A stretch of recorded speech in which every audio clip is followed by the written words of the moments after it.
ചരിത്രത്തിലെ വലിയൊരു വേദനയിലൂടെ കേരളത്തിലെ മക്കൾ കടന്നു പോവുകയാണ്.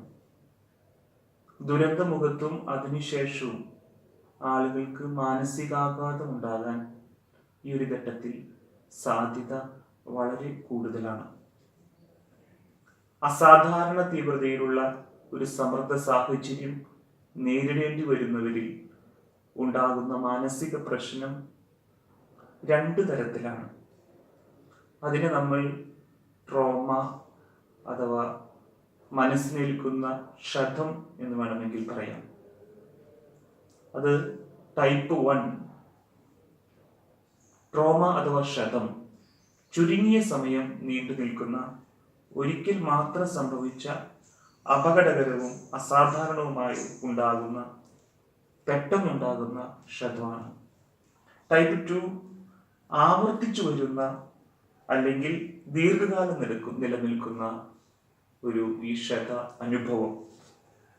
ഇത് നമ്മുടെ മനസ്സിനെ ഒത്തിരി ബാധിക്കുന്നുണ്ട്. ഇത് ചുരുങ്ങിയ സമയത്തിനുള്ളിൽ പ്രത്യക്ഷപ്പെടുന്ന മാനസിക അസ്വസ്ഥങ്ങളെ പ്രധാനമായും തീക്ഷ്ണ സമ്മർദ്ദ പ്രതികരണം അഥവാ അക്യൂട്ട് സ്ട്രെസ് റിയാക്ഷൻ എന്ന് പറയാം. നമ്മുടെ കേരളത്തിലുണ്ടായ പ്രളയം, അതുപോലെ അതിനോട് ബന്ധപ്പെട്ടുണ്ടായ മക്കൾക്കുണ്ടായ മറ്റു പ്രകൃതിയിൽ നിന്നുണ്ടായ അസ്വസ്ഥതകൾ, മറ്റു പ്രശ്നങ്ങൾ, ഇതൊക്കെ നേരിടേണ്ടി വരുന്നവരിലാണ് ഇത് പ്രധാനമായിട്ടും കാണുന്നത്. ഈ ക്ഷതാനുഭവം അല്ലെങ്കിൽ ട്രോമ ഉണ്ടായി 4 ആഴ്ചയ്ക്കുള്ളിൽ ആരംഭിക്കുന്ന ലക്ഷണങ്ങൾ 2 ദിവസം മുതൽ 4 ആഴ്ച വരെ അത് നീണ്ടു നിൽക്കാം. നമ്മൾ ഇത്തരം നമ്മുടെ മക്കളെ അവരുടെ പ്രവർത്തനങ്ങൾ വീക്ഷിക്കുമ്പോൾ പ്രധാനമായും കാണുന്നത് ഇവർക്ക് ഇതിനെ അതിജീവിച്ചവർക്ക് തുടക്കത്തിൽ ഒരു അത്ഭുത അവസ്ഥയായിരിക്കും ഉണ്ടായിരിക്കുക. പിന്നീട് കടുത്ത സമ്മർദ്ദം, സങ്കടം, ഉത്കണ്ഠ, ദേഷ്യം, നിരാശ തുടങ്ങിയവ മാറി മാറി വരുന്നതായി നമുക്ക് കാണാം. ആളുകളെ കാണാൻ അവരെ നേരിടാൻ പ്രയാസം, ശ്രദ്ധക്കുറവ്, നിരാശ, ശാരീരിക അവശതകൾ എന്നിവയൊക്കെ ഈ ക്ഷതാനുഭവത്തിൻ്റെ ഈ ട്രോമയുടെ ഭാഗമായിട്ട് ഉണ്ടാകുന്നതാണ്. അസാമാന്യ സമ്മർദ്ദം നേരിടേണ്ടി വരുന്നവരിൽ 20% പേരിൽ ഈ പ്രശ്നങ്ങൾ നമ്മൾ കാണുന്നുണ്ട്. സമ്മർദ്ദ സാഹചര്യം മാറിക്കഴിഞ്ഞാൽ ഏതാനും ദിവസങ്ങൾക്കുള്ളിൽ ലക്ഷണങ്ങൾ പലരിലും മാറിപ്പോകുന്നതാണ്.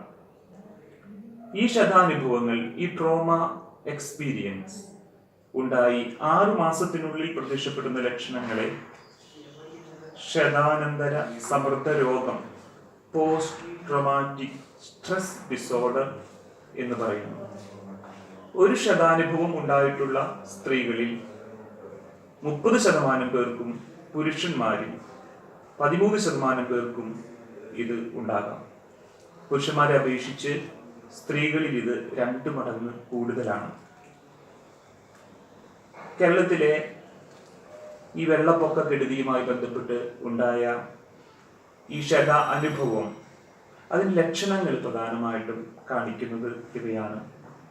കഴിഞ്ഞുപോയ ക്ഷതാനുഭവത്തിൻ്റെ ആവർത്തിച്ചുള്ള അസുഖകരമായ ഓർമ്മകൾ, ആ സാഹചര്യത്തിലുണ്ടായ അതേ ശാരീരികാവസ്ഥ ആവർത്തിച്ചു വരിക, അതിനെ ഒരു ഫ്ലാഷ് ബാക്ക് എന്ന് നമ്മൾ പറയും. രണ്ടാമത്, ഇതിനെ അതിജീവിച്ചവർക്ക് സംബന്ധിച്ച് ഭയപ്പെടുത്തുന്ന സ്വപ്നങ്ങൾ അവരെ വേട്ടയാടും, നൈറ്റ് മെയർസ് നമ്മളതിന് പറയും. കഴിഞ്ഞുപോയ ക്ഷതാനുഭവം ആവർത്തിക്കുന്നതായി, റീലീവിങ് ദ എക്സ്പീരിയൻസ്, അതിനോട് ബന്ധപ്പെട്ട് സ്ട്രെസ്സും ഉത്കണ്ഠയും ഒക്കെ കൂടി വരുന്നതായി നമുക്ക് കാണാം. ക്ഷതാനുഭവത്തിൻ്റെ ഓർമ്മകൾ ഉണർത്തുന്ന എന്തെങ്കിലും വാർത്തകളോ ദൃശ്യങ്ങളോ കണ്ടാൽ മാനസിക അസ്വസ്ഥ്യം ഉണ്ടാകാം. അത്തരം സംഗതികൾ ഒഴിവാക്കാൻ ബോധപൂർവം അവർ ശ്രമിച്ചുകൊണ്ടിരിക്കും. ക്ഷതാനുഭവത്തിൻ്റെ പ്രധാന വിശദാംശങ്ങൾ ഓർത്തെടുക്കാൻ ഇത്തരം മക്കൾക്ക് പ്രയാസമായിരിക്കും. മറ്റുള്ളവരിൽ നിന്ന് അകന്നു നിൽക്കാൻ അവർ എപ്പോഴും പരിശ്രമിക്കും. ഇതിൻ്റെ ഒപ്പം വിഷാദ രോഗത്തിൻ്റെ ലക്ഷണങ്ങളും മറ്റ് ഉത്കണ്ഠ രോഗങ്ങളുടെ ലക്ഷണങ്ങളും പലരിലും ശക്തമായിട്ട് കാണാവുന്നതാണ്. ഒരുപക്ഷെ ആത്മഹത്യയെ പറ്റിയുള്ള ചിന്തയും ഇതിൽ അപൂർവമല്ല. ഇവിടെ നമുക്ക് കേരളത്തിലെ കഷ്ടപ്പെടുന്ന ഈ മക്കൾക്ക് മനഃശാസ്ത്ര ചികിത്സയിൽ സൈക്കോതെറാപ്പി, കൗൺസിലിംഗ്, അതുപോലെ സൈക്കാട്രിസ്റ്റിൻ്റെ കീഴിൽ ചിലവർക്ക് ഔഷധ ചികിത്സയും ആണ് പ്രധാനമായിട്ട് വേണ്ടി വരുന്നത്. ഇത് രണ്ടും സംയോജിപ്പിച്ചുകൊണ്ടാണ് നമ്മൾ അവരെ സഹായിക്കേണ്ടത്. ഈ ഒരു ഘട്ടത്തിൽ കേരളത്തിലെ മനഃശാസ്ത്ര വിദഗ്ധരും മനോരോഗ വിദഗ്ധരും പ്രൊഫഷണൽ കൗൺസിലേഴ്സും ഒത്തൊരുമിച്ച് നിന്ന് ഈ ഘട്ടത്തിൽ, ഈ പ്രതിസന്ധിയിൽ, ഈ മക്കളുടെ മാനസികാരോഗ്യ രംഗത്ത് നമ്മുടെ ജനത്തിന് സഹായം ചെയ്തു കൊടുക്കേണ്ട അവസ്ഥയാണ്. നമ്മുടെ സമൂഹത്തിൽ MSW കഴിഞ്ഞ MSWയിൽ സൈക്കാട്രി സോഷ്യൽ വർക്ക് സ്പെഷ്യലൈസേഷൻ നടത്തിയ ഒത്തിരി വിദ്യാർത്ഥികളുണ്ട്. അവരൊക്കെ ഇത്തരത്തിൽ ഉണർന്നെഴുന്നേറ്റ് അവരെ ഹെൽപ്പ് ചെയ്യേണ്ടതാണ്.